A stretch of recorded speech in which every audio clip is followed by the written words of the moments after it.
Hi friends, welcome to Jaadi entertainment.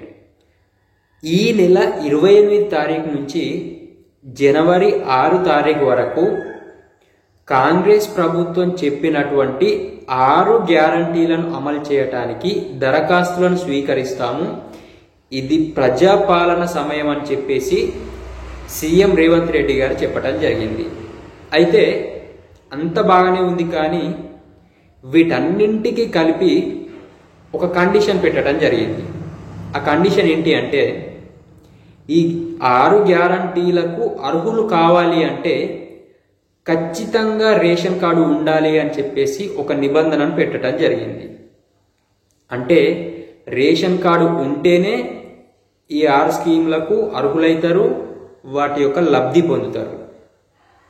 ఒకవేళ ration card లేనట్లయితే వాళ్ళు ఎంత నిరుపేదలైనా సరే, వాళ్ళు ఎంత దుర్భాగ్యమైన పరిస్థితులలో జీవిస్తున్నా సరే, వాళ్లకు ప్రభుత్వం అందించేటటువంటి ఈ 6 గ్యారంటీలలో ఏ ఒక్క పథకానికి కూడా అర్హులు కాడని అర్థం. ఇక్కడ ప్రజాపాలన ఏముంది? అంతకుముందు ఉన్నటువంటి ప్రభుత్వాలన్నీ కూడా ఇట్లాంటి నిబంధనలనే పెట్టి చాలామందికి ఎంత నిరుపేదలైనా సరే వాళ్ళకి ప్రభుత్వ పథకాలు అందకుండా పోవటం జరిగింది. గ్రామాలలోనే గ్రామ సభలు నిర్వహించి ఇంటి ముందుకు వెళ్ళే దరఖాస్తు స్వీకరిస్తాము అని చెప్పినటువంటి ప్రభుత్వం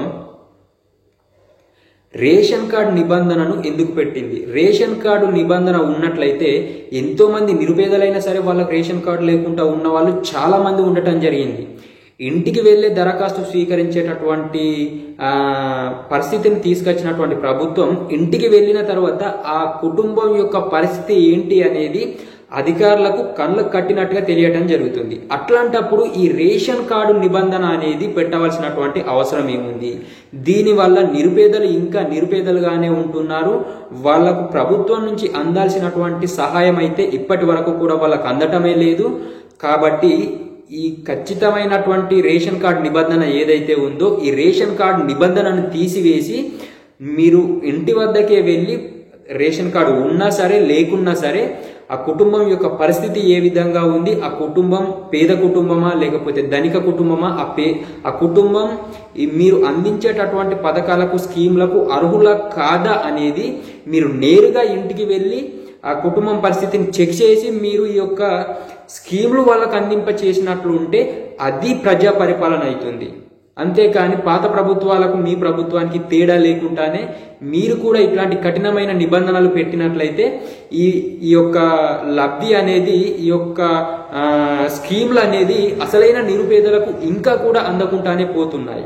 సో కాబట్టి దయచేసి ముఖ్యమంత్రి రేవంత్ రెడ్డి గారు మీరు ఈ యొక్క వైట్ రేషన్ కార్డు నిబంధన ఖచ్చితంగా ఉండాలి అనేటటువంటి నిబంధనను తీసివేసి మీరు ప్రజల దగ్గరికి, ప్రజల ఇంటికి వెళ్ళి వారి యొక్క పరిస్థితులను తెలుసుకొని వాళ్ళు నిరుపేదలైనా కాదా అనేది తెలుసుకొని అప్పుడు మీ యొక్క స్కీమ్లను వాళ్ళకు వర్తింప చేసినట్లయితే మీ యొక్క ప్రభుత్వంకి ఇంతకుముందు ఉన్న ప్రభుత్వానికి తేడా అనేది ప్రజలకు అర్థం కావటం జరుగుతుంది. మీరు ఈ విధంగా చేసినట్లయితేనే అసలైన లబ్ధిదారులకు స్కీమ్లు అనేది అందటం జరుగుతుంది. సో కాబట్టి దయచేసి ఈ యొక్క విషయాన్ని గమనించి రేషన్ కార్డు నిబంధనను తీసివేసి అధికారులను ఇంటి వద్దకే వెళ్ళి వారి యొక్క పరిస్థితులను తెలుసుకొని ఈ స్కీములకు వాళ్ళు అర్హులైనా కాదా తెలుసుకొని వాళ్లకు స్కీమ్లు వర్తింప చేసేటట్టు చేయండి. చేసినట్లయితేనే అసలైన ప్రజా పరిపాలన ఉంటుంది. అంతకుముందు ఉన్న ప్రభుత్వానికి మీ ప్రభుత్వానికి తేడా అనేది ప్రజలకు అర్థం కావటం జరుగుతుంది. దయచేసి ఈ యొక్క నిబంధనను తీసేసి మీరు స్కీమ్లను అమలు చేసినట్లయితే బాగుంటుంది అని చెప్పేసి కోరుకుంటున్నాం.